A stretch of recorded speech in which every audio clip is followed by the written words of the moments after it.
Welcome, everybody. I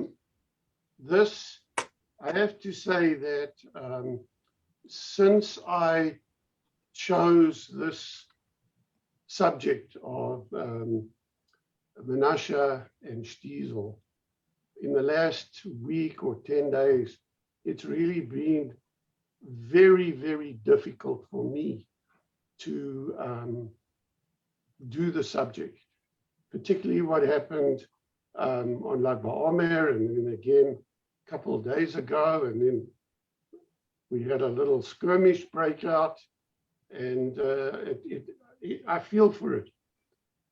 What I wanted to do with this is not so much discuss the movie Menashe or the series Shtisel, but to get some answers about the people, the different sects and the groups, and to get an understanding who they are, where they stand, and why they do certain things. And it started off a couple of weeks ago where my grandson asked me a question which I couldn't answer. And I actually spoke to Rabbi Levi.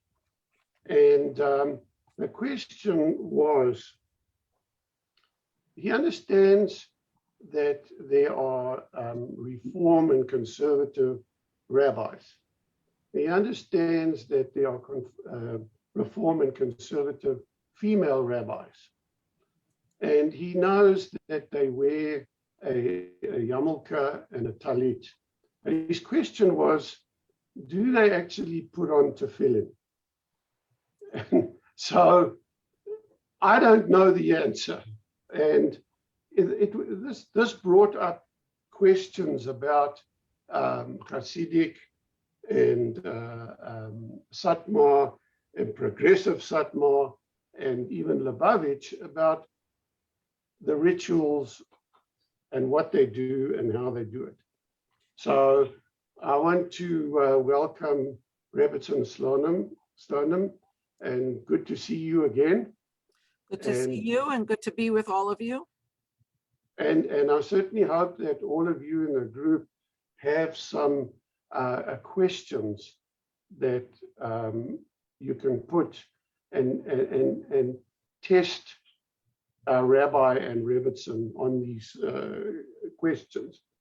So what I'm going to do, I'm going to, the presentation I made today is a little bit of an abbreviated one. So I'm going to start with my usual, let me just see, am I sharing the sound? Yeah. I'm going to start with my usual disclaimer that these are my views and not necessarily Chabad of Arizona or Smile on Seniors.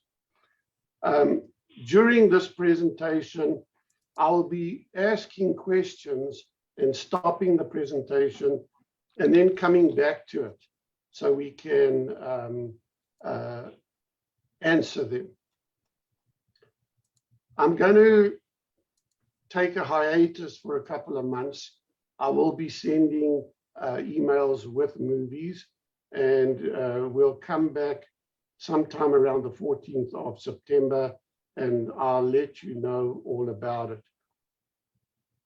The next movie, or the movie that I'm highlighting, is The Zookeeper's Wife, which is on Netflix. It showed at the Jewish Film Festival here in Phoenix, I think 2 years ago. It's a really very good movie. And the other movie I wanted to highlight was this one called Prosecuting Evil, by a gentleman by the name of Ben Ferenz, who's a lawyer, and he was the lead prosecutor at the Nuremberg trials. And it's interesting to see him. I don't think he's more than 5 foot tall. And he stood out at the trial really as this huge figure, which he's become. Okay, I'm going to show a little trailer now. And Hasidic Jews are known to many as those quirky people walking in the center of Brooklyn in the dead of summer in silk kaftans, big fur hats, and 17 kids in tow. They look like they came straight out of the 18th century, and to understand who they are, that's exactly where you need to start. It all began with a single man who lived in Eastern Europe, the Baal Shem Tov. He traveled around as a practical Kabbalist, selling herbs, blessing houses and crops, producing amulets, providing all sorts of spiritual advice, doing exorcisms, and living a life free of many possessions. He spoke of how to elevate the soul. You don't have to fast or do self-mortification out of fear. Rather, it's about serving God with joy.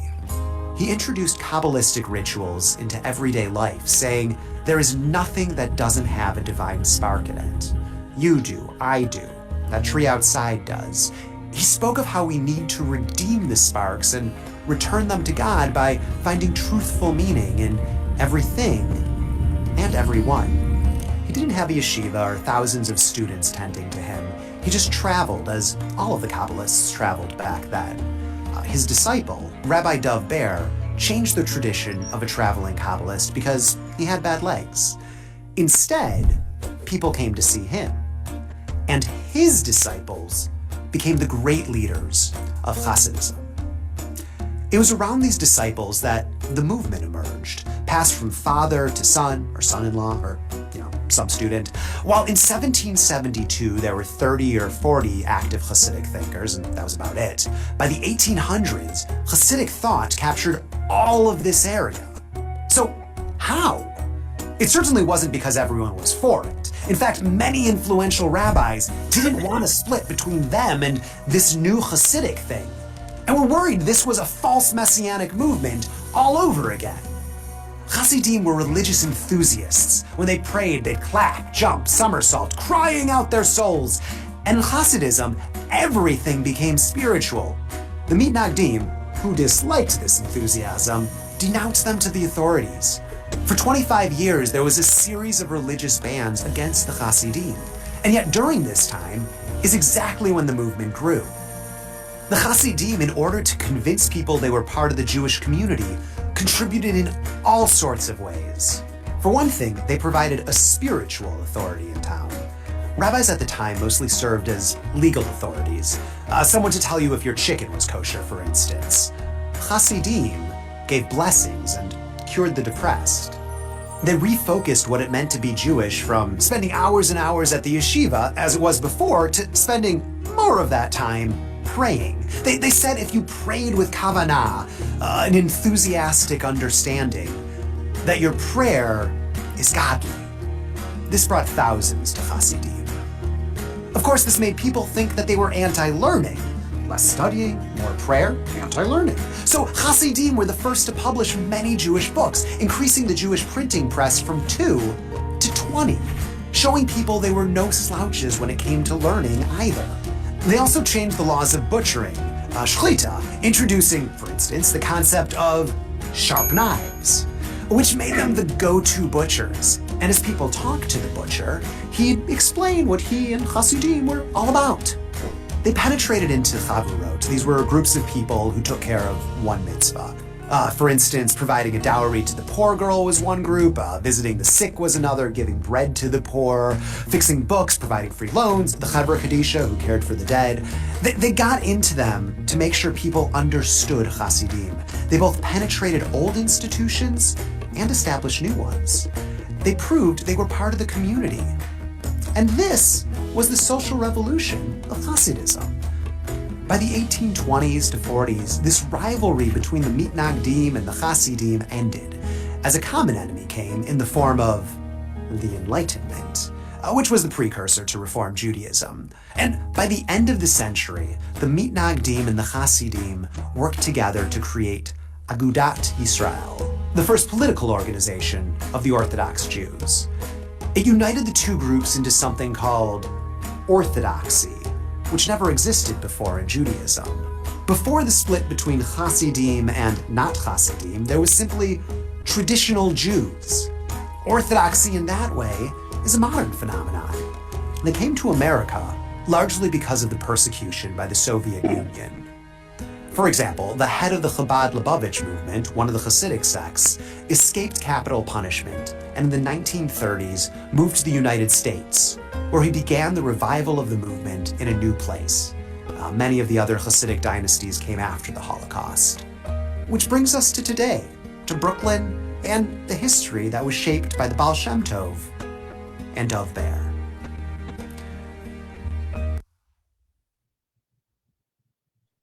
Hasidic Jews are known.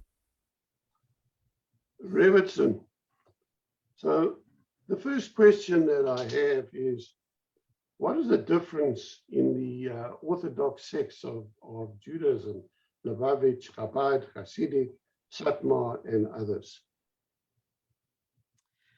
Well, your question has to be tweaked because Okay. it presupposes that the differences between Orthodoxy all lie in the differences between the different Hasidic sects, when in fact that's hardly the case. So as we just saw in that brief little clip you showed, Orthodoxy consists largely of, well, first let's say that within Orthodoxy you have modern Orthodoxy, you have centrist Orthodoxy, and you have what people like to call ultra-Orthodoxy, which is often referred to as Haredi, which is the Hebrew word for those who tremble in awe of God. Now, Haredi Jews are themselves subdivided between Hasidim and what they refer to often as yeshivish. So from the outside, it looks like they're all Hasidim, but in fact, there are distinctions, and I would say real distinctions between those that are Hasidic and those who refer to themselves as yeshivish. Then within the Hasidic Jews, you have a lot of subsidiary groups known as different sects, and we could speak about that, but I first wanted to put that kind of in a larger context. Okay. I'm going to open the floor to any questions about this question that I raised, that anyone, if anyone has questions for the Rebbitzin or the rabbi. Alan, unmute yourself. Yes, good afternoon, good morning. Thank you so much. I love listening to the Rebbitzin and certainly the rabbi. My question is, there's so much source in the world. Why aren't, and this is not just the Orthodox, it's Reformed, it's conservative and Orthodox, but to me, I'm just focusing on the Orthodox now. I realize the Satmars and the Lubavitch and the Bavava and all of these different sects are all Orthodox, but my sense is they don't get along well at all. They don't like each other, they don't respect each other, whatever it may be. I'm just wondering, is there a way, is there a future before the Mashiach comes that maybe all of these Orthodox, all of the, I'll call them ultra-Orthodox sects can at least get together? I would say the same thing about Reform and Conservative, but I'd love to hear from the Rebbitzin as to, is there a possibility that can ever happen? Well, in a world beset by so many problems as we sit here right now, I'm happy to be able to share some good news. And that is that in largest measure, I believe that there has been, infighting between the different Hasidic sects from time to time. But right now, as we sit here today, in May 2021, they've largely disappeared. And that's some good news. But again, we have to always remember that there's so much more that unites us than what divides us. And I think that when you have that kind of infighting, it's because things are good and people have disposable time, disposable income, and then they get into mishigas. So it's good to know that right now it seems to be a very genuine coming together of all the Hasidic groups. Now, there are still differences. Mostly, I would say that the differences are most distinctive between Chabad and all the rest of the Hasidim. And I'll explain that in a moment. But their coming together, I think, comes from just an understanding that, like I said, what unites us is much greater than what divides us. Maybe in part it has to do with other Hasidim traveling, and very often they find themselves in places where they need the resources that only the Chabad Shliach that is in that location can offer. And they get a little glimpse into what we're doing, and they start to understand how important this is to all of Klal Yisrael, to all of the Jewish people, to our nation entire. So I think that that has led to a lot more unity and respect, even where there are real differences. Now, the real differences between Chabad and the other Hasidim really go back to understanding that the Maggid of Mezrich, which was who he was referenced in that short clip we just watched, the student of the Baal Shem Tov and the leader, you could say, of all the Hasidic groups, had a student who predominated, and his name was Reb Shneur Zalman of Liadi, and he became the founder of Chabad Hasidus. And he had many, many other great students who founded other Hasidic groups.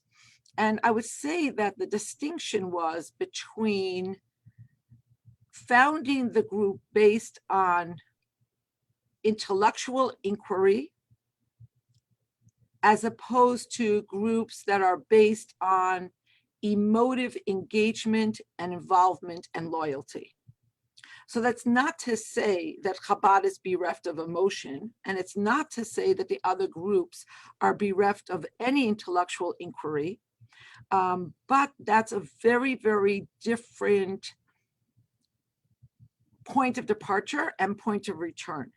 And because of this, it allows for Chabad Hasidim to live much more outward leaning lives and to be enmeshed in their communities, wherever that might be, communities that don't necessarily reflect their own values or bolster them, I might say, but still be able to retain their values, because it's not just an emotional attachment. It's very deeply tethered to intellectual and rigorous study that allows you to be able to engage with other people and still retain your own individual values. So that's really the big difference, I would say, between Chabad and the other communities. Everything else is really an outgrowth of the big difference between what we call Hasidus Chabad. That term is actually an acrostic. It stands for 3 Hebrew words: Chachma, Bina, Da'at, wisdom, understanding, and knowledge. Basically, to explain in popular terms, it's saying the heart is a very overrated muscle. That's not where your emotions actually begin. That's not where they're born.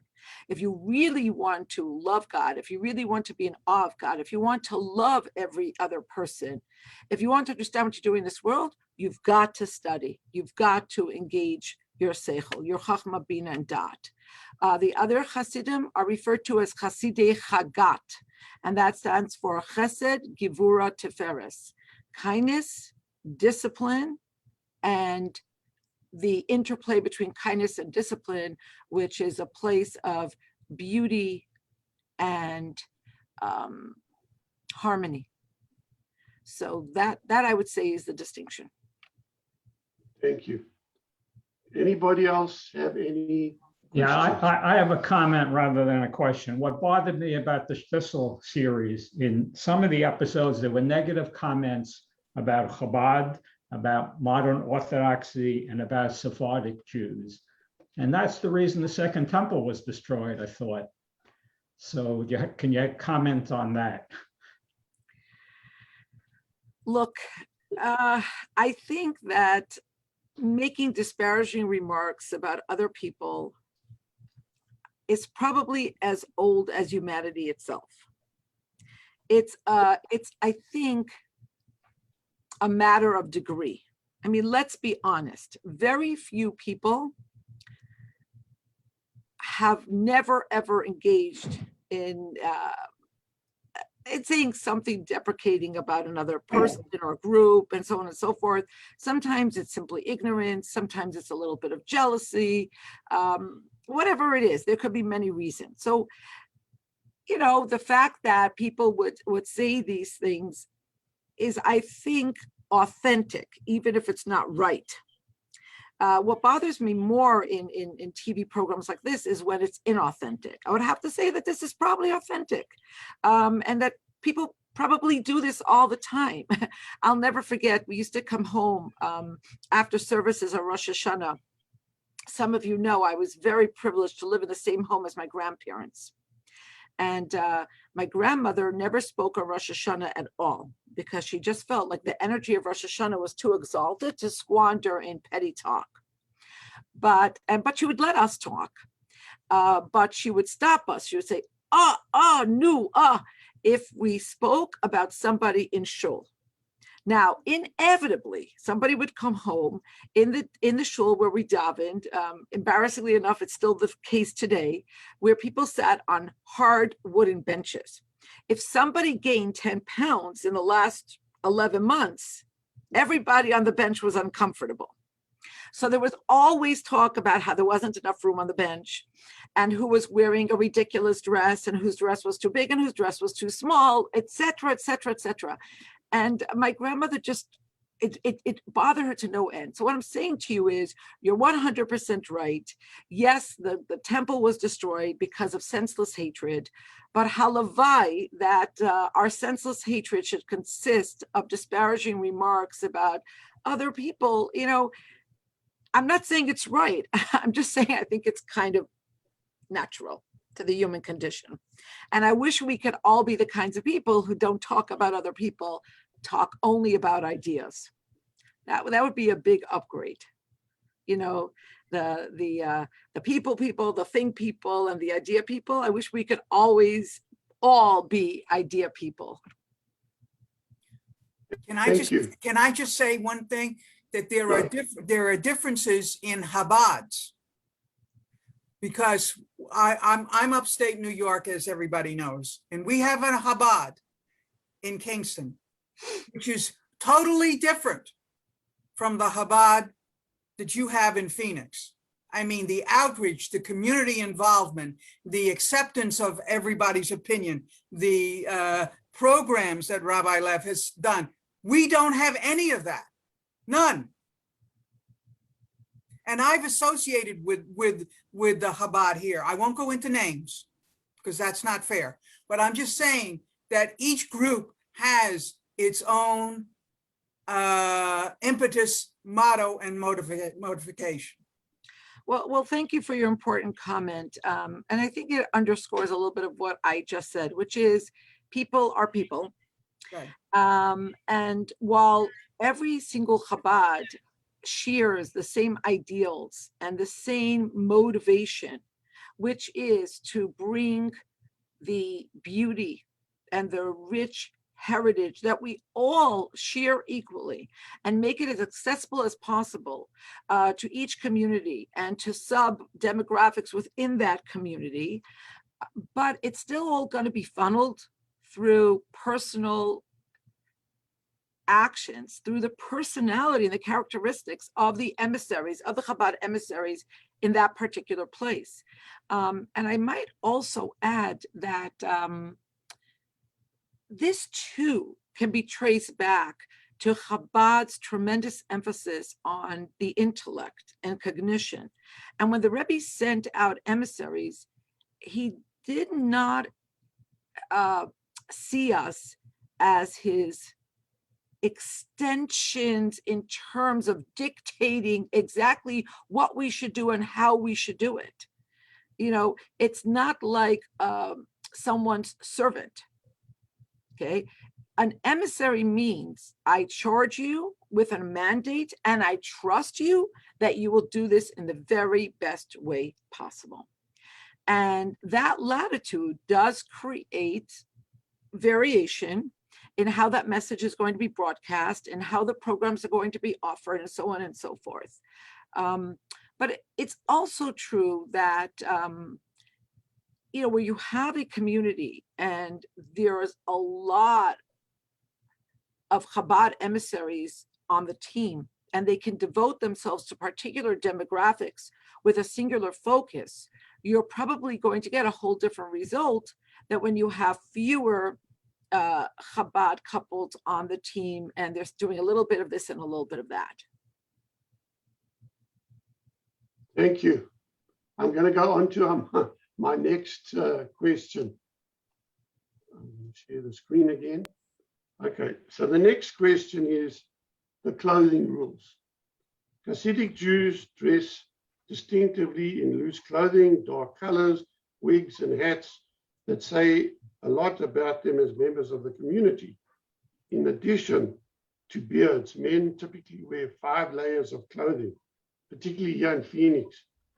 Undergarments, a long shirt, a white shirt, a waistcoat, and a top coat. They also wear head coverings or hats, often made of fur.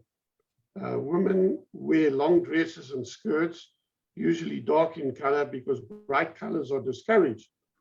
There seems to be an exclusion for individuality and self-expression. Appears to me that everyone must fit into the mold. One cannot talk, show, or express anything. As one of the rabbis in the trailer for Menashe stated, physical exercise is a waste of time. Learning the Talmud is all the exercise you really need. Okay, let's go back here. Stop this here. Okay, so I want to address that. I don't even know where to begin with that. I think I'll go line by line by line. Okay. So if you could just put that on the screen for me, please. I'll just okay. So I'll begin with Hasidic Jews dressed distinctively in loose clothing. That's something new to me. Maybe it's just because I'm a bigger person and nothing in my closet is ever loose. But I mean, I don't think we would wear skin tight clothing or very tight jeans, but the loose clothing is a surprise to me. Dark colors would be true for the men, saying that bright colors are discouraged. Again, maybe in certain subsidiary communities within Hasidic communities, but generally speaking, I don't know that that is correct at all.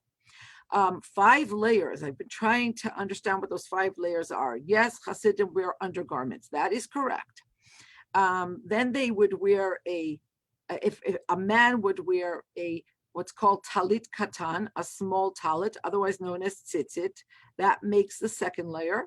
And then they would wear a shirt. That's the 3rd layer. And if they are praying at that moment, they would wear a jacket. That makes a total of 4 layers during prayer specifically. And they would wear a head covering. That would be a yarmulke. And they would wear a 2nd head covering, again, specifically during prayer, or if you're blessing after the meal, and so on and so forth.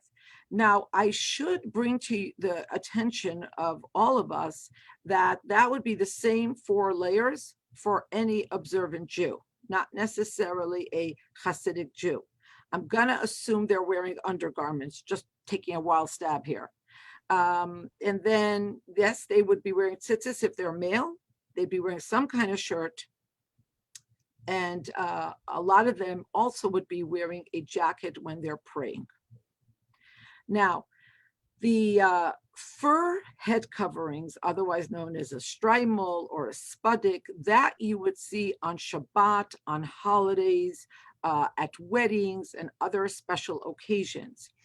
For the most part, the black, the conservative dress of the men has to do with kind of making a statement that this is not important, that this is not something we're putting a lot of emphasis on, that, our life is basically comprised of things that take much greater centrality And yeah, it's like kind of more conservative look, and that's for the Hasidim.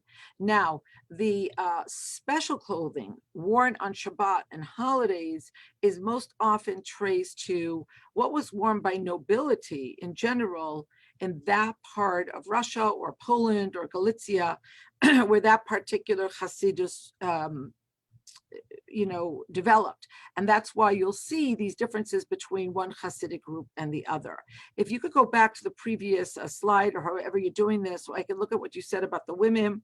It's not my experience that bright colors are discouraged. The jewel tones are my personal favorites. But what's really most interesting to me is there seems to be an exclusion for individuality and self-expression. Appears to me that everyone must fit into their mold. You know what this reminds me of? I remember years and years ago, perhaps over 30, speaking in Crown Heights and to a group, and a woman raised her hand and she said, "Why does everybody here look like penguins?" And she was talking about the men, so that's only 50%, but she said everyone, not that I'm bitter or anything. I talked a little bit about the black and white, and like I said, now, the conservatism. But then I got back to Binghamton, and on Monday I was on campus and I looked around. Every single kid was wearing jeans. Every single kid was wearing a t-shirt. Most of those t-shirts looked just like everybody else's t-shirts. Everybody was wearing, I don't know if you have occasion to see these jackets a lot in Phoenix. I don't know why you would, but what's it called? North Face. So they're all wearing exactly the same black North Face jacket. And I'm thinking to myself, why is everybody here dressed like penguins? So I think the question is really, why are these Hasidim dressed differently than Western Americans is really the question. And the answer is exactly in the question. The statement is, we are different. We are proudly different. This is who we are, and we will not apologize. To say that one cannot talk, show, or express anything, there's no room for individuality or self-expression. That again brings me back to asking, everybody wears jeans. Does that mean there's no place for individuality and self-expression? That's ridiculous. That's just what everybody feels comfortable in that particular culture. Physical exercise is a waste of time can only be said by somebody who is either delusional or completely ignorant. Learning Talmud is all the exercise he needs. Maybe if he's lifting 20 of those Talmudic books at a time, 20 books in each hand, yeah, that's all the exercise he needs. If he's learning the Talmud, he still needs some physical exercise. Thank you. I'm going to move on to the Strimal. In particular, is the Strimal worn, of course it came from Eastern Europe, was it worn to keep your head warm, or is there some other symbolism to the style and the shape? Yeah, it probably came from White Russia. And like I just said, all of the accoutrements of Hasidic dress on Shabbat and holidays, or at weddings or other special occasions, are in the style of the nobility of that part of the world at that time. So you're talking about the 1700s, the 1800s. Some of those locations could have been very cold, and that's why you have the fur. And that's what it comes from, nothing else. Thank you. Okay, I'm going to move on to another slide. Customs. I found a very strange and interesting custom of dining with the Rebbe. The meal the Rebbe eats is a prize for the participants. To get a morsel from it is very foreign to me. And I'm going to play this clip.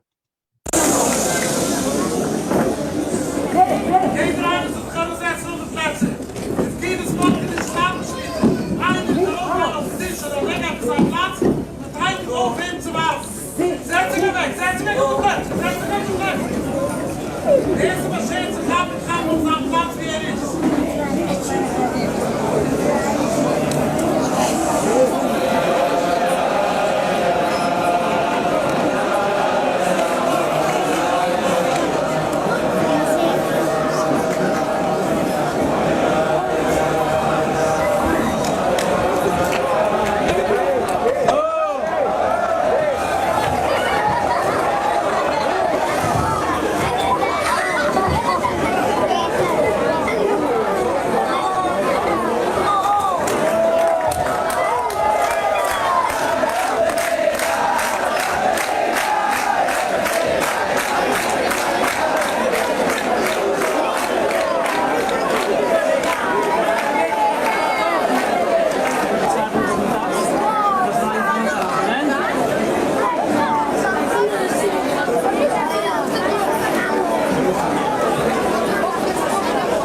So that, I'm coming back to that. That clip seems very foreign to me. Does Yeah. this actually happen? Well, it's a tad foreign to me as well. I'm going to assume that this does happen, hopefully in less strange iterations. So let me try to explain a little bit about this. Again, if you were listening to that clip with which you led earlier, the idea that every physical thing has within it a godly spark. It has within it a spark of the divine. That is your t-shirt, my shirt, our shoes, our computers, our apples and oranges, our couches, and so on and so forth. And it is the job of each person to use what God has granted them and to do so in a way that allows the godly spark that vivifies that physical item to be unleashed and fill this world with godly light. Now, maybe this sounds very highfalutin and totally philosophical, but let me just tether this to a Talmudic teaching that teaches that 40 days before each person is conceived, it is already called out on high what physical items they will amass or own in their life. Okay, it's actually a mind-boggling idea.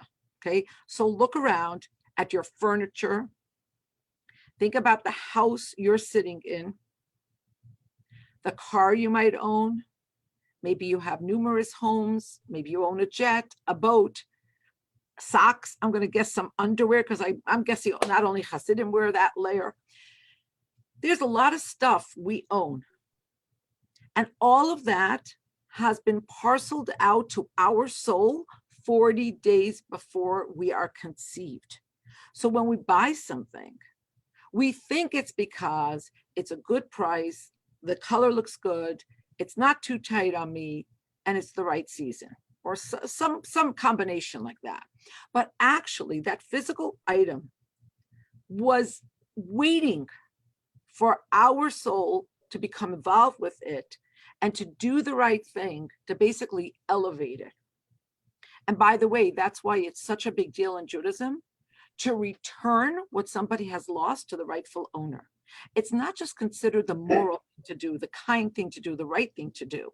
If you understand this properly, if you hold on to something that somebody else owns, your soul can properly elevate the godly spark in that item. The other person doesn't have it, so they can't do what they're supposed to do with it. And now you're upsetting the entire cosmic balance. Now, to go back to what we just saw. So it's understood that a very holy person is ever attentive to this exercise that is in Hebrew referred to as birur hanitzotzot, to extricate and unleash and elevate these godly sparks. And this person can kind of zoom in on exactly the spark that he needs or she needs to work with and make the rest available to others. And moreover, because they were involved with those physical items, with that food in this case, whether it be challah or cake or apples or fish, it takes on a certain sanctity. And so Hasidim, as you saw, will do everything they can to get a bit of that. Now, while it looks ridiculous, think about people who will fight each other to get those last tickets to the game. Because I've seen it happen. I've seen fights on TV, people killing each other to get those tickets they want. And so on and so forth. So that's a little bit about what we just saw. Again, didn't see a lot of this in Chabad at all. On occasion, the Rebbe would distribute a little bit of wine, which he called a cup of blessing. And as the Chassid walked by, give them a little bit of wine with a blessing for success, and so on and so forth. And this did come from his cup. And this was considered something holy and definitely something worth waiting in line for a few hours. But there was none of that throwing of food, and there wasn't a lot of emphasis on eating the Rebbe's leftovers. That giving of the cup of wine was really kind of empowerment. Like, I'm going to give you this little bit of cup of wine, and I trust you're going to do something really good with this. You know, invite other people over to your house, inspire each other, and so on. You disappoint me, because now I was gonna go when Reb Levi is going to invite us for dinner. I was going to jump on the table. so Levi, you don't have to worry. I won't jump on the table.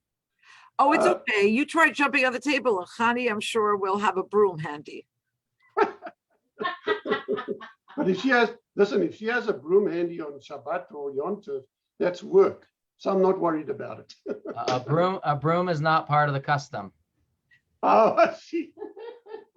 Yeah, you know, Rabbi Schneerson used to give out dollar bills. He did. Wherever he went. And then people would usually take that dollar bill and frame it, especially if it was a store, and frame it right above the cash register for good luck.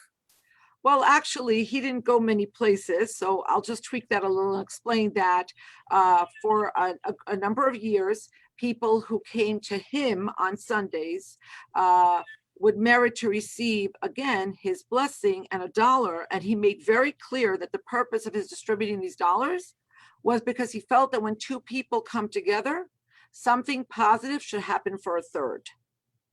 If somebody took that and framed it and put it on top of their cash register, I would hope it was for them to remember that God is giving them money to help other people.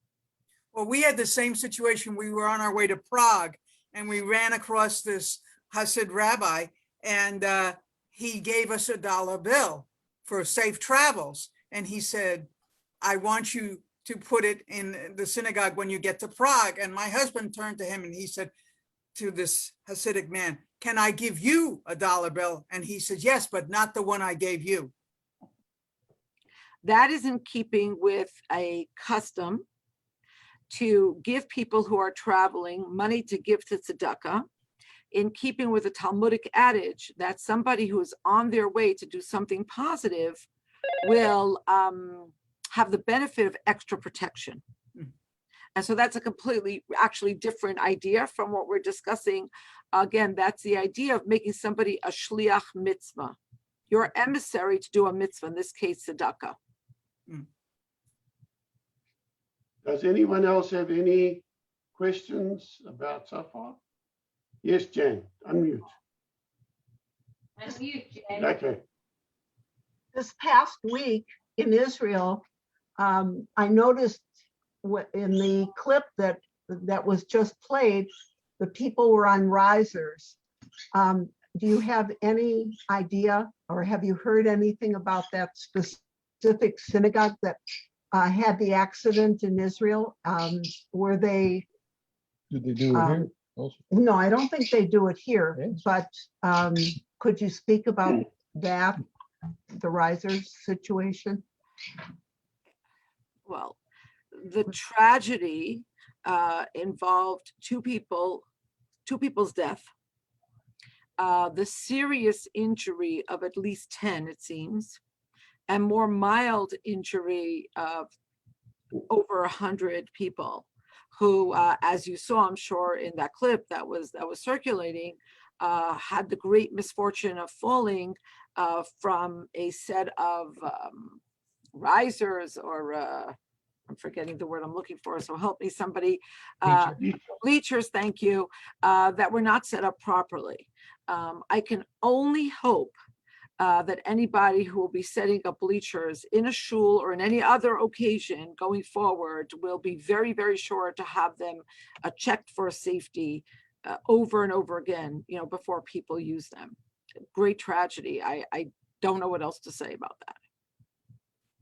Rebbetzin, it seems to me that when there's a gathering, which happened in Modin and this last one, that it's like a rock concert.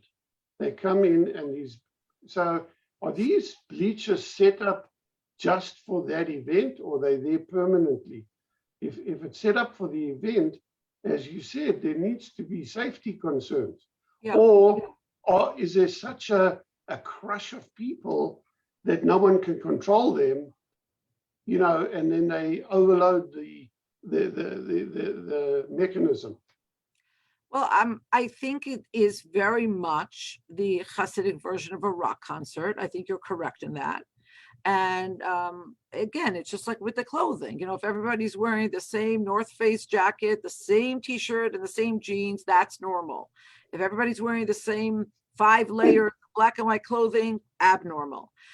So, going to a rock concert, normal. Going to Miron, abnormal. These things have happened at rock concerts before. There's been stampedes before. Unfortunately, I wish I didn't believe that there would be stampedes again.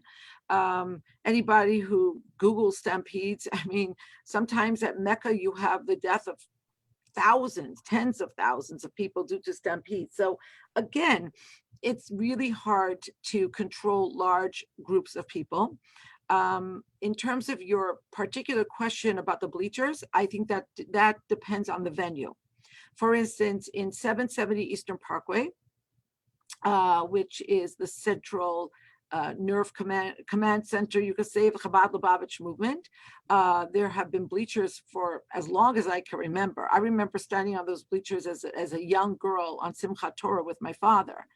So those bleachers were stationary. In some cases, bleachers are set up, or the risers are set up for a particular event. And I think that, I know that there's going to be a whole different level of care and precision and concern in terms of the safety going forward. Thank you. Rabbi Levi, you got anything to say? I defer to the wiser.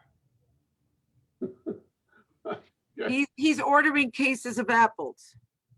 Okay. I see him. I see what he's doing. Okay. I wanted to touch on the next question that I have, which is education. Jews by nature put a top priority on education. When I have a look at the yeshivas and I see that you're getting all these youngsters davening, praying, studying the Torah and everything. And like that one movie that came out, which was One of Us, where they highlight some of these youngsters that want to leave the fold and go into the other side. And they're actually left with no knowledge of how to conduct themselves in the outside world.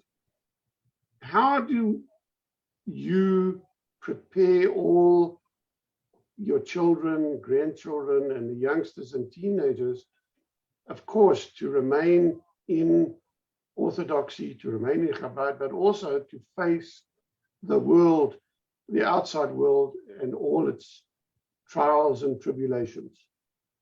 Okay. This is indeed a very, very important question, and it goes to something much more central and as opposed to, let's say, the clothing.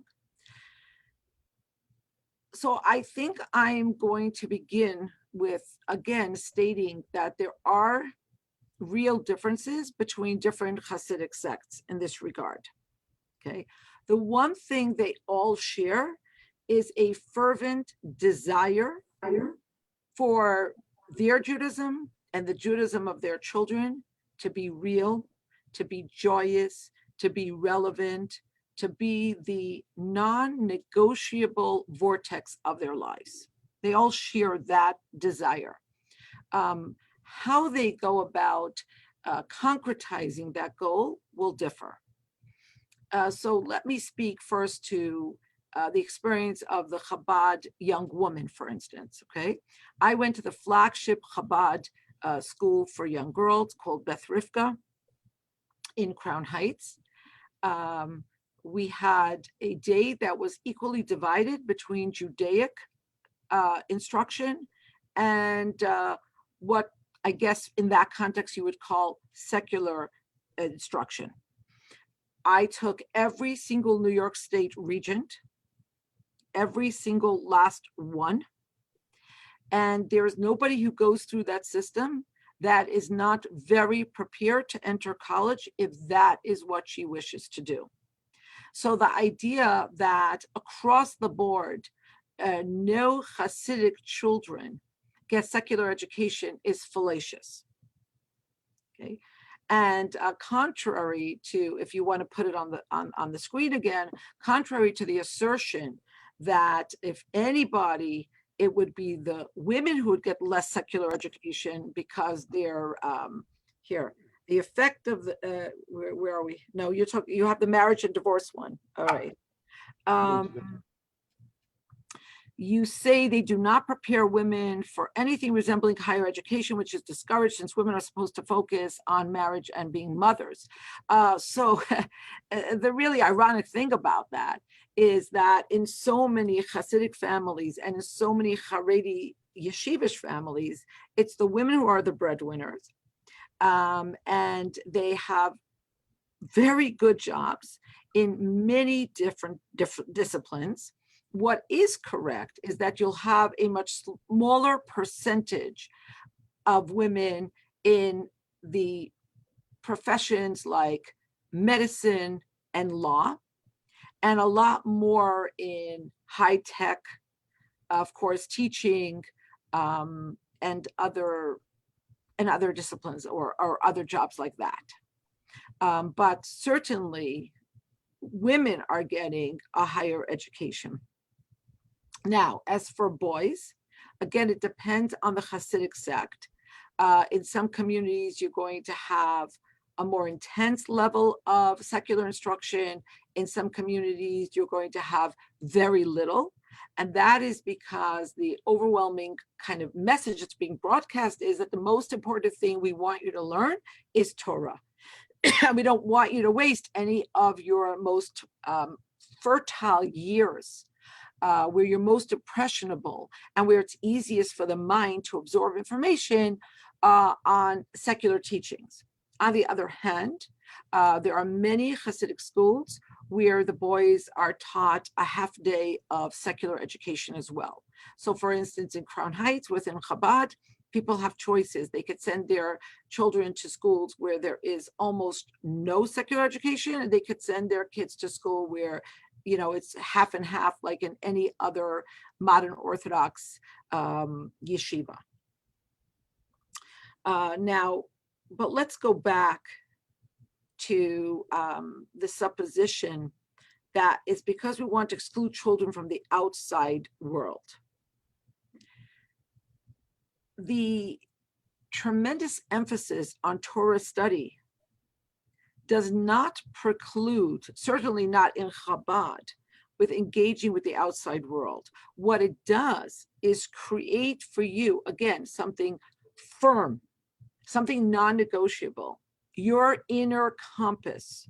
And it's actually really the lens through which everything else will be seen. But it's not about not engaging with the outside world. It's about from what vantage point you'll be engaging. It's not really about creating a bubble for Chabad kids, although it's very much about creating a bubble for a lot of other Hasidic groups, which were formed in the shadow of the Holocaust. And they felt that the way to bolster their ranks, the way to grow their group, is to really lead very, very inner focused lives and kind of try to weed out anything outside that endangered their way of life by presenting a challenge to it. Again, the Chabad position is, if you teach your children, if you teach yourself, if you understand what you're doing, you understand who you are, you should be able to engage with every aspect of the world around you, and to be able to do so and be able to take the gifts and leave behind that which is just not helpful in your own life. Thank you. Okay, let's just stop this for a second. Does anyone have any questions on that subject? I'd like to make a little comment, if I may. Sure. Yes. Lou and I went to Israel. I don't remember how long ago, maybe 8 years ago, something like that. And we were in Tel Aviv and went to Friday night service, and they invited us to stay for dinner. And the women were in a separate room closer to the kitchen, but you could still see the men in the dining room there. And so these lovely, lovely young women were so kind and welcoming to me, and they all took turns sitting next to me to practice their English. And they explained all the rituals to me. And they went around and they informed me that they all have wonderful jobs outside the home. And they, as you said, are the breadwinners, but their husbands all work very hard, besides studying, taking care of the children. So it was something new to me. The perception that I had in the past was just like, whoa, and then they pointed to the rabbi's daughter who had her children running around and just delightful. And they said, she has really a wonderful job. And then she comes home at 3 o'clock and she takes a nap, and her husband takes care of the household. But they were all very proud, and yes, of course we work. Of course we work outside the home. So that's just my comment that brought a little education to me. Thank you. Robertson, I'm going to ask you a very provocative question. It's every Jewish mother's dream to say, my son or daughter, the doctor. What is more important to you, to say my son or daughter is the doctor or a rabbi? Now I'm disappointed. I mean, I thought it was really going to be provocative. Well, I don't know. Well, you know the joke. When do Jews consider the fetus viable? When graduated from medical school. Right. Right. But all kidding aside,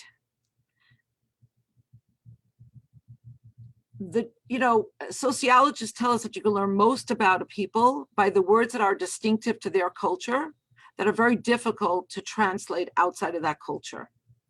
For Jews, one of those words is nachas. It takes like 7 English words to describe nachas, a particular mixture of pride and pleasure taken from the behavior and the output of one's children or grandchildren. And that's very important to Jews. Very important. Now, in some families, the greatest nachas comes from being able to say, my child is a mensch. In some families, it comes from being able to say, my child is a doctor. In some families, it comes from being able to say, my child is a congressperson. I would say that in Chabad, certainly in certain families, the greatest nachas is being able to say, my children are part of the Rebbe's army. They are doing his shlichus. They are his emissaries. I don't think there's anything wrong with parents taking pride and pleasure in the accomplishments of their children. What we're saying here is that they truly are the most important thing in our lives. And what we're saying when we say, my child is a shliach, or my child is a rabbi, or my child is a teacher, or my child is a doctor, is that it gives us happiness and it gives us pride. And that's okay. I hope that we're all blessed to be able to say, my child is a good person. My child is a mensch. My child is making a good life. What they do in terms of making a living should be secondary to that. Thank you. I guess we should say, my child, Rabbi Dr. Levi Levitov. That would cover all bases. Okay. No, somebody very intelligent once said that when rabbis became doctors, the Jewish people became very sick. I would like to go on to my next subject. And just by the way, all of these questions came out of Shtisel and Menashe. Questions about what, when, why, and how they do it. So to my group, it wasn't so much to discuss the two movies, but it was to discuss how they went about things. This was the idea that I had in mind. So then the next subject is marriage and divorce. So as it says here, an 18-year-old, I met the shvers, the in-laws, and made my choice. Then I was introduced to my wife-to-be, and we made it official. Apparently, the saying goes, you don't marry the one you love the one you marry. Well, you know, if that is something that could be put into practice today, we'd have a much better and happier world. So let's discuss briefly marriage and the end of marriage, which is divorce, because I see there were some very specific, let's say, rules about divorce. Well, hopefully the end of marriage is the end of their life and not divorce. Right. But we'll get to divorce in a few moments. Again, here you're going to have distinctions between different sects. I would say that for the most part, people are dating. Perhaps there are still certain Hasidic kind of enclaves where they're not really dating very much. They might meet for an hour or for a few hours, and then, you know, make their marriage or their engagement official. But let's take Chabad, where people could date for weeks, even months. And they're certainly not being put in a room with this person and being told, well, this is who you're marrying, unless you absolutely tell me that you hate her and you are repulsed and repelled and you can't do it. But in each of these cases, no matter if you're talking about, let's say, Satmar enclave, where maybe they're meeting for a few hours, or a Lubavitcher young couple where, you know, they're dating for months and they may have dated, each one may have dated 30 other people, but they're certainly not dating socially in the conventional manner. And I think that's where I really want to begin. Marriage is taken very, very seriously. It's understood not as a lifestyle choice, but as an imperative, as a godly mandate. Judaism is not a synagogue-based religion, it's a home-based religion. It depends on strong marriages, it depends on strong homes. So the whole idea of marriage is taken very, very seriously. Typically in Hasidic communities, young men and young women are not going to school together, they're not socializing together. They really are only meeting each other when they're dating for the serious purpose of marriage. And so it's a completely different type of dating. They're likely not going to spend many, many hours watching movies together. They're going to spend many hours talking to each other about what they want in terms of life to come.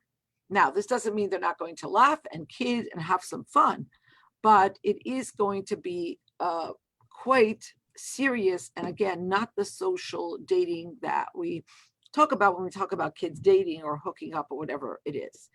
In terms of you don't marry the one you love the one you marry, I'll say this. Certainly our children are inculcated with the idea that true love takes a long time and should never be confused with infatuation or lust, and that you don't fall in love. You get married in order to climb in love with the person that you think you can spend the rest of your life with. Now, do you have to like the person you're going to marry? Absolutely. Do you even have to feel like you're in love with them? That's very good, and that's very nice. And it's very good for your heart to start beating very, very quickly when you see this person and for you to be excited. But that's not the true love. That will only come after time. So when you do get married, you are making a commitment. Now, again, if God forbid, there are factors that make marriage impossible. There's a mitzvah for a man to give his wife a get, a bill of divorce, just like there's a mitzvah for him to give her the ketubah, the marriage contract. But generally speaking, I would say that the attitude is all different. It's not about, okay, I'm going to get married because this seems great and this is my lifestyle choice at this time, and we're going to have fun and we're going to have great sex and we're going to have a great life and this is going to be great. So it's not about what marriage will do for me as much as getting married in order to fulfill what it is that God wants of me. And so it's based on this bedrock of commitment. And when two people are committed to something transcendent, something higher than themselves, and committed to each other, there's a good chance that they will be able to grow true love. So in the third series of Shtisel, you have this conflict with Akiva, the father insisting that his wife had already gone a year and that he get married and they're making a shidduch with him, but he wants to choose himself. So how much of freedom of choice do the young people have today, or are they set in what the shadchan brings them? Okay, that's a really great question. I just want, for just a moment, just to clarify for all of us here. For instance, Shtisel is not based on a Hasidic community. Just so everybody understands. In other words, they look Hasidic, but they're not Hasidic. They are Haredi. Now, in Haredi circles and in Hasidic circles, there is always going to be choice for the young people involved. But as you astutely and correctly said, they're going to choose from among the choices that are brought to their attention by a shadchan. They are not walking into a bar and expecting to find somebody to fall in love with. They're not doing social dancing. They're not going clubbing. They're not even going to a mixed gender gym. So all of the places in which young people would normally meet each other, that's not going to happen for them. So it's going to happen from amongst those brought to them by a shadchan. once in a while, a shidduch, which means a match, will occur because two people end up eating at the same Shabbos table. Maybe they're related, maybe they're cousins, or further relatives, maybe friends of theirs think it's a good idea that they meet each other. So it's not always going to happen, through a shotgun, but mostly it is going to happen through a shotgun. But I would hope that it doesn't take away ultimately their choice. Okay. Do we have any questions about love and marriage? Ha! Don't we all?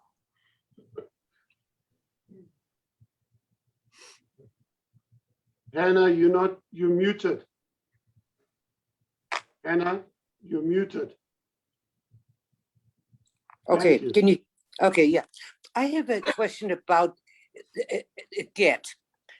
Is it mandatory for a man to give his wife a get? Or can he withhold it just to be mean, just to give her a hard time because he doesn't want to have her free to marry somebody else? I've heard of some very sad stories where this couple owned a house. The man would not give his wife a get. The house cannot be sold. It's getting worse and worse. It's dilapidated. Eventually, it will probably have to be torn down. But are there any rules about that? Does the rabbinate have any influence on men that refuse to give their wives a get? Just the question. Yeah, that's a great question. So it's absolutely mandatory for a man to give his wife a get if they are not going to live together as a married couple. That having been said, there are unfortunately many recalcitrant men who withhold the get, mostly to make their wives or their ex-wives' lives a misery. Sometimes it's used as a bargaining chip. It's just simply extortion for money or property or other assets or control over the children or all of the above. Sometimes it's just vindictiveness. It's just a horrible personality. In Jewish law, Maimonides does talk about recalcitrant men being pulled into the Jewish court and basically being beaten, beat the hell out of them, beat the crap out of them till they give the get. That, of course, is illegal in this country, which you may have heard hasn't stopped some people from doing this. Now there's a big case about this. A very, very important tool in the toolbox against aguna, which is a Hebrew word for a woman who is no longer married to a man, but who is effectively chained to a dysfunctional or dead marriage. So a very important tool is for couples to sign the halachic prenuptial agreement. And what this basically does is beat the man up economically. So when they both sign this document, which is both accepted in Jewish Beit Din, Jewish court, and in civil courts across this country, he basically commits to paying her a large amount of money for each day that they are not married, but that he does not give her the divorce. So that has served as a deterrent for certain men. Of late, social media, this is one of the best ways social media has been harnessed of late, where you just conduct these really vociferous campaigns against a man who's not giving his wife a get.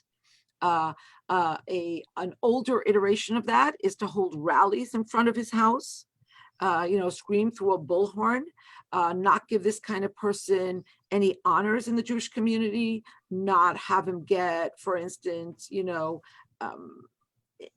any attention or any position of respect, not give him an aliyah.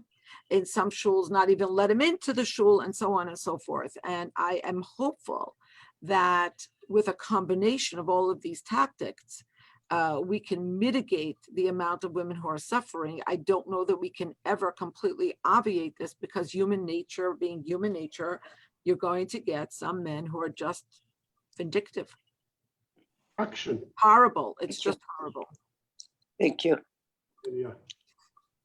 So, I have one more question, but I'm going to open up here, Rhoda. Yeah, I want to say something a little off, but similar. There is a TV program called Married at First Sight. There's a panel of experts that interview dozens of men and women in different cities for each segment of the show. And they pair them up according to their likes, dislikes, religion, anything and everything. And then they take 5 couples through a honeymoon, moving in together, getting adjusted to each other. They have 8 weeks to decide if they want to stay married or get a divorce after that time. And you get to see the inner workings of how they were matched and why they were matched, and how it's very difficult sometimes to figure out what is going to actually happen when they two get together, never having seen each other before the wedding. It's a little different, but it does have a flair on a matchmaker who is trying to do the same thing. And they don't always work out. This last season, I think 3 out of the 5 stayed married and 2 did not. And it's been like that pretty much the whole 11 seasons. Thank you. Before I ask my last question, we are already an hour and 20 minutes into this, and Robertson Slonim gave me an hour, and I really don't want to pay her overtime. So if we have any more questions, and because I have just one last question. Whatever you give me has to come in apples. I was going to ask you about the situation where they were going to have a birth through a surrogate. And in the end, she decided to not go along with that because he was so religious. And what is the view about that? Surrogacy is complex in Jewish law, but ultimately it is permitted in cases where it's impossible for the couple to have children in any other way at all. There's, of course, controversy about it. Not all rabbis permit it, but some rabbis do permit it. But what it comes down to in Jewish law is that it's really a different permutation of adoption. Because what would happen is most rabbis do favor the surrogate mother being a non-Jewish woman and then converting the child. So like I said, you really are talking about a form of adoption. Now, it becomes different than adoption when it's surrogacy where you're using biological information, biological material from one or both of the couple. So sometimes surrogacy is undertaken because one or sometimes even both simply, he doesn't have sperm, or he doesn't have, motile sperm, or he doesn't have strong sperm, and she doesn't produce eggs for whatever reason.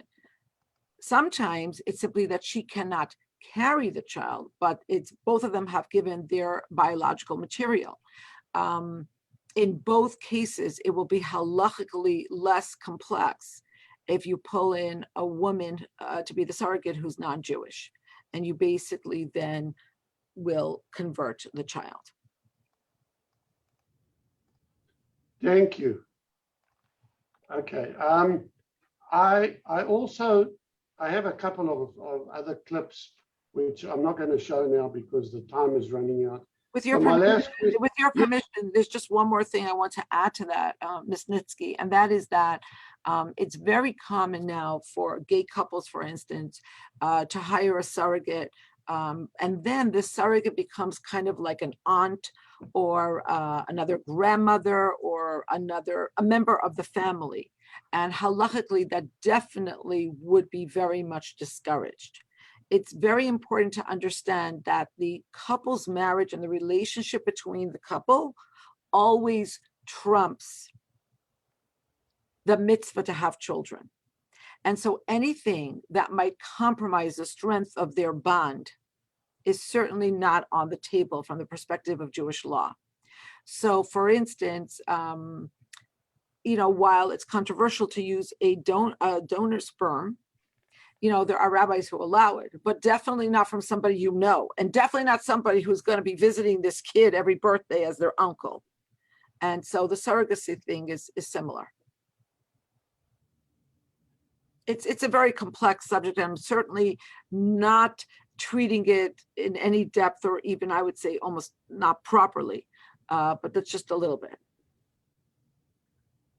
Well, thank you very much. My very last question to you is, what is a kosher cell phone? So before I take that last question, I looked through the questions you gave me, and there was one term that really stood out to me, and that is your assertion that Hasidus, above all, is about changing nothing. Could you bring that up for us, please? 1 second. Oh, wait. Let me look for that slide. Okay, meanwhile, a kosher phone is basically a dumb phone, otherwise known as an old-fashioned flip phone. So it doesn't give you access to the worldwide net, which of course contains all types of unsavory destinations. Now, again, you have the divide between a lot of other Hasidic groups and Chabad. Chabad very much believes, based on the Rebbe's teachings, that everything in this world was created by God to serve a positive purpose. Now, if it can be used for negative things, that's unfortunate, but that doesn't make that piece of technology or that aspect of medicine or that philosophy bad or wrong or treif. Okay, so it's kind of the converse. Most Hasidim see these things as treif, beyond the pale, something we have to rail against. I'm old enough to remember newspaper articles railing against Chabad because Chabad rabbis were teaching Torah on the radio. On the radio was treif. Then when the Rebbe allowed for some of his farbrengen, some of his gatherings to be carried on cable TV. Oh my word, what erupted over that. TV, the Rebbe's allowing his farbrengens to be on TV. But some of you may already know this. Chabad Lubavitch was actually the first non-governmental entity on the World Wide Web. I want you to understand this. Not the first religious entity. The first non-governmental entity on the World Wide Web, for a simple reason. Because if God gave us this gift, it's quite obviously to fulfill her wishes with this gift. Now, the fact that it makes pornography more accessible, the fact that it allows people to gamble with greater ease, the fact that it allows people to enter unsavory chat groups and so on and so forth, yes, that's problematic. But like every other aspect of life, you have to teach your children how to navigate the wider world, and hopefully they have the inner strength to do the right thing.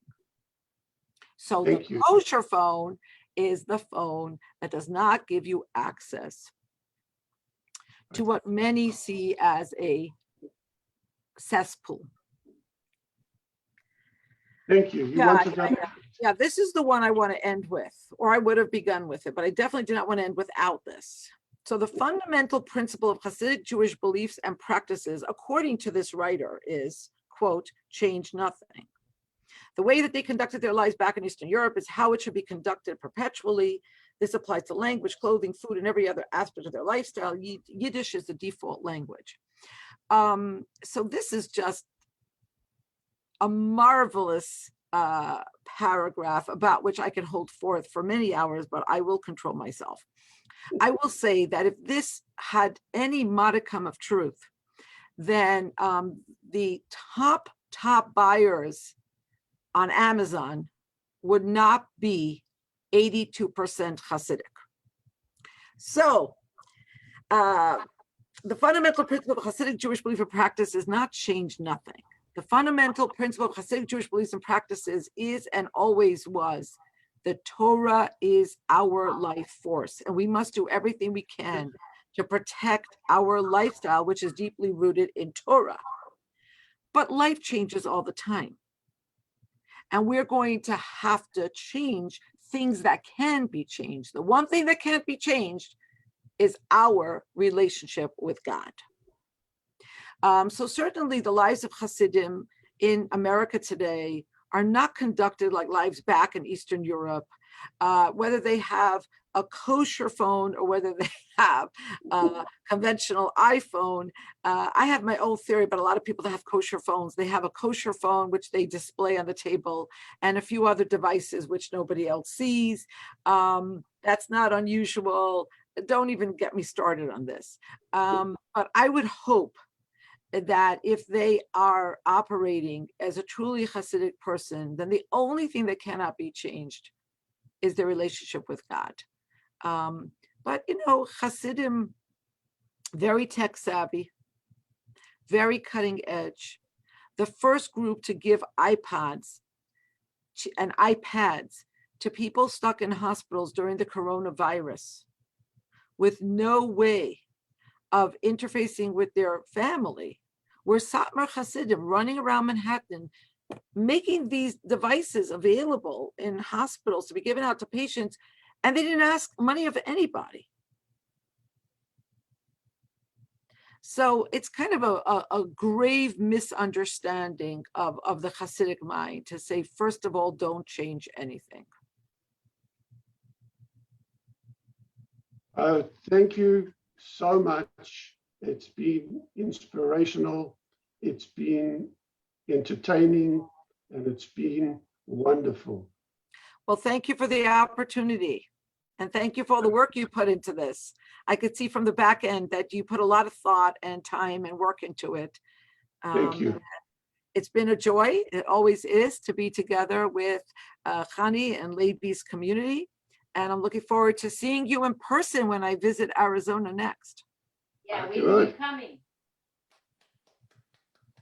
Levi, I'm going to turn it over to you now. Well, you don't have to turn it over to me. I'm just curious if there was, before my mother-in-law steps out, as they say, was there anything that was missed that you think should have been addressed for people who are watching these types of TV shows or movies? And maybe something that they should have in mind when they watch the next one that portrays Jewish community life or something like that. Well, you know how in these, well, I'm hoping it's almost post-COVID times, we will carry many, many memories of these Zoom sessions where, you know, we play Hollywood squares. If everybody mutes themselves for a moment, you won't get that annoying feedback. And inevitably, in every one of these sessions, you'll have one person who is speaking and everybody else saying, you're muted, and this person is speaking. I've done this myself many, many times. And I feel like a lot of these TV programs about Orthodox Jewry, certainly Hasidic Jewry, it's like they're portraying something, like you could see the person speaking, but the community is muted. You're not really hearing the truth about the community. So the closest we've come, I think, is actually Shtisel, to getting more of an authentic glimpse into that community. I think that so many of the programs were like a case of like the program that the community is muted. You're not really getting their heart, their soul. You're not really hearing their voice. You're not hearing what makes them tick. And none of these communities are comprised of angels. Each of these communities has dysfunction. Each of these communities has good guys and bad guys. But these people are trying to live life by a certain group of laws and beliefs. And I dare say that I think maybe Jews who are watching this need to think about what the world would look like if all of these ultra-Orthodox, Meshugana, black-hatted, wild-eyed, zealot Jews went away. I'm not even talking about the numbers. I'm talking about the bedrock the basis for all of the other iterations.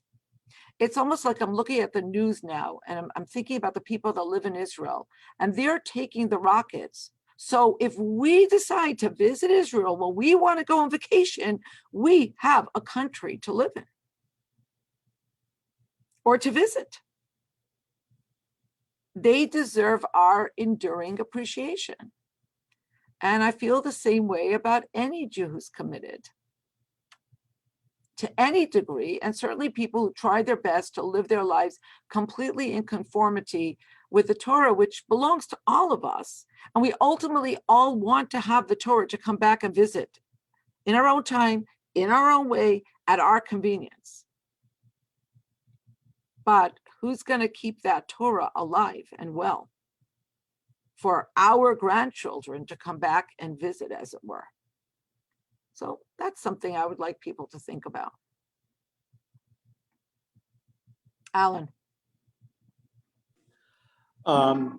This is a controversial question, and you can definitely not respond to me if you do not want to respond. But in a real, and I don't want a whole dialogue, but in your opinion, should Haredi and Hasidic Jews who live in Israel enlist in the U.S. Army, in the Israeli army, like all the other Israeli citizens? I realize they need to study Torah and all that, and I understand that there are programs where you can be in the army half a day or a couple of months and then study Torah other months. But I believe there's some sects that in Israel do not join the army. What is your opinion about that? Ideally, they should all join the army. And let me let you in on a deep, dark secret. Shh, don't tell anyone. The Israeli army doesn't actually want all the Haredim to join, because they would have to set up so many, let's just say, paradigms that are inconvenient. And they're doing that now. They are, to their credit. But I think ultimately it's to everybody's advantage. Yes, for all the men to conscript. There's way too many people who are making believe they're studying Torah all day who are not. And it would be good for them. It'd be good for their sanity, good for the sanity of their families, that they actually do something. And it would make them into mention, and they'd be better husbands of tomorrow. I'm all for it. Thank you. But the army would have to give them, the level of kosher supervision they want, and they'd have to have the platoon separated by gender and so on and so forth. And that adds complications.